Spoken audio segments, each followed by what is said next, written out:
कानाफूसी वाला गांव छोटा और शांत था। ये एक बड़ी पहाड़ी की छाया में बसा था। पहाड़ी के ऊपर भानगढ़ का किला था। गांव वालों का मानना था कि किला भूतिया है। वो रात में वहां कभी नहीं जाते थे। दिन में वो सिर्फ जरूरत पड़ने पर ही जाते थे। गांव के बुजुर्ग किले के किस्से सुनाते थे। उन्होंने बताया कि बहुत पहले वहां एक जादूगर रहता था। जादूगर ने किले को श्राप दिया था। उसने कहा कि जो भी सूर्यास्त के बाद वहां रुकेगा उसका बुरा हश्र होगा। गांव वाले अजीब रोशनियों और आवाजों की बात करते थे। वो बुर्जों पर दिखाई देने वाली भूतियां आकृतियों के बारे में बात करते थे। कोई भी ये जानने की हिम्मत नहीं करता था कि कहानियां सच्ची थीं या नहीं। भानगढ़ का किला कभी भव्य और आलीशान था। अब ये टूट रहा था और झाड़ियों से घिरा हुआ था। दीवारें ऊंची और डरावनी थीं। दरवाजे बहुत पहले ही गिर चुके थे। अंदर किला आंगनों और गलियारों का एक भूल भुलैया था। कमरे खाली थे और उनमें गूंज थी। हवा धूल और सड़ांध की गंध से भरी थी।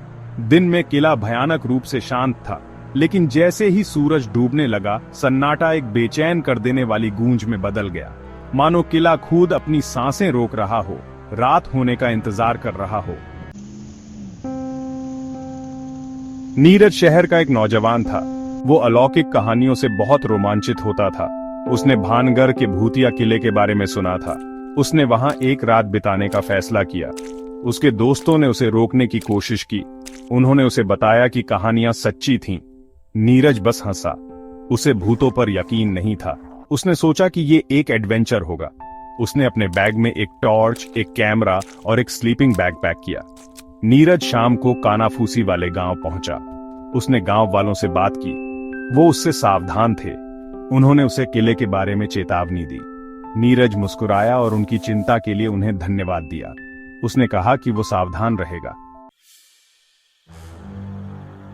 जैसे ही सूरज क्षितिज से नीचे डूबा, नीरज किले की ओर चढ़ाई शुरू कर दी। रास्ता खड़ा और पथरीला था। जैसे जैसे वो चढ़ता गया, हवा ठंडी होती गई। वो पत्तों की सरसराहट और उल्लुओं की चीख सुन सकता था। आखिरकार वो किले के टूटे हुए दरवाजों तक पहुंच गया। उसने गहरी सांस ली और अंदर कदम रखा। सन्नाटा तुरंत और पूरा था। ऐसा लगा जैसे वो किसी दूसरी दुनिया में कदम रख दिया हो। वो ऊंचे आंगन से गुजरा। उसने अपने टॉर्च को अंधेरे कमरों में चमकाया। उसे लगा कि कोई उसका पीछा कर रहा है। वो जल्दी से मुड़ा, लेकिन वहां कुछ भी नहीं था। भाग 5। अजीब आवाजें। नीरज को एक कमरा मिला जो मलबे से काफी हद तक साफ था। उसने अपना स्लीपिंग बैग खोला और रात के लिए वहीं बैठ गया। उसने अपनी किताब पढ़ने की कोशिश की, लेकिन सच में वो ध्यान केंद्रित नहीं कर पा रहा था। वो अपने आसपास की खामोशी से बहुत ज्यादा वाकिफ था। फिर उसे आवाजें सुनाई देने लगीं। यहां एक धीमी फुसफुसाहट, वहां एक धीमी कराह। उसने अपने टॉर्च को कमरे में चारों ओर घुमाया, लेकिन उसे कुछ दिखाई नहीं दिया। उसने खुद से कहा कि यह सिर्फ हवा है, लेकिन आवाजें तेज होती गईं। वो गलियारों में गूंजते कदमों की आवाज सुन सकता था। वो संगीत की धीमी आवाजें सुन सकता था। वो बेचैन होने लगा। काश उसने गांव वालों की बात सुनी होती। भाग 6।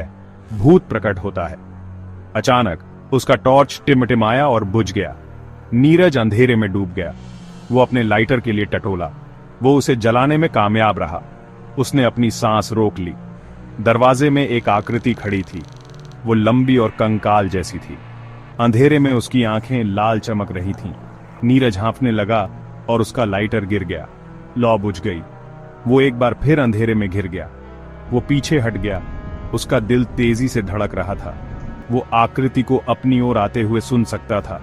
उसने अपनी आंखें बंद कर लीं और खुद को संभाला। भाग 7। गुप्त रास्ता। लेकिन हमला कभी नहीं हुआ। जब उसने अपनी आंखें खोलीं तो आकृति गायब थी। वो अकेला था। वो अपने पैरों पर खड़ा हो गया। उसका शरीर कांप रहा था। उसे वहां से निकलना था। वो अंधेरे में ठोकरें खा रहा था। उसके हाथ फैले हुए थे। वो एक दीवार से टकरा गया। जैसे ही उसने उसे टटोला, उसे एहसास हुआ कि पत्थरों में एक जगह खाली थी। ये एक संकरा रास्ता था। वो उस जगह से होकर निकला। रास्ता अंधेरा और नम था। वो पानी टपकने की आवाज सुन सकता था। वो रास्ते पर चलता रहा, उम्मीद कर रहा था कि ये उसे किले से बाहर ले जाएगा। भाग 8। सच्चाई सामने आई। रास्ता एक बड़े भूमिगत कक्ष में खुलता था। कक्ष के बीच में एक कुआं था। जैसे ही नीरज ने कुएं में नीचे देखा, उसने तल पर एक हल्की सी रोशनी टिमटिमाते हुए देखी। उसने एक पत्थर उठाया और उसे कुएं में गिरा दिया। उसने एक छपाके की आवाज सुनी। फिर उसने एक आवाज सुनी। ये धीमी थी लेकिन साफ थी।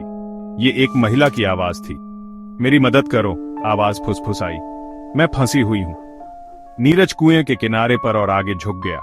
वो नीचे एक महिला की आकृति को मुश्किल से देख पा रहा था। उसने पुराने जमाने के कपड़े पहने थे। तब उसे एहसास हुआ कि उसने जो भूत देखा था वो असल में भूत नहीं था। ये एक असली इंसान था जो कुएं में फंसा हुआ था। गांव वाले किले के खतरनाक होने के बारे में झूठ नहीं बोल रहे थे, लेकिन उनकी कहानी गलत थी। इसमें भूतों का साया नहीं था, इसमें जिंदा लोगों का साया था। भाग 9। क्या यह सच था? नीरज वापस गांव की ओर भागा और गांव वालों को बताया कि उसने क्या पाया है। वो उसके साथ किले में वापस लौटे और महिला को कुएं से बचाया। वो कई दिनों से वहां फंसी हुई थी। वो कमजोर और प्यासी थी, लेकिन वो जिंदा थी। अगले दिन नीरज गांव से चला गया। वो महिला की आवाज अपने दिमाग से नहीं निकाल पा रहा था। क्या वो असली थी या उसके दिमाग ने उसे अंधेरे में गढ़ा था?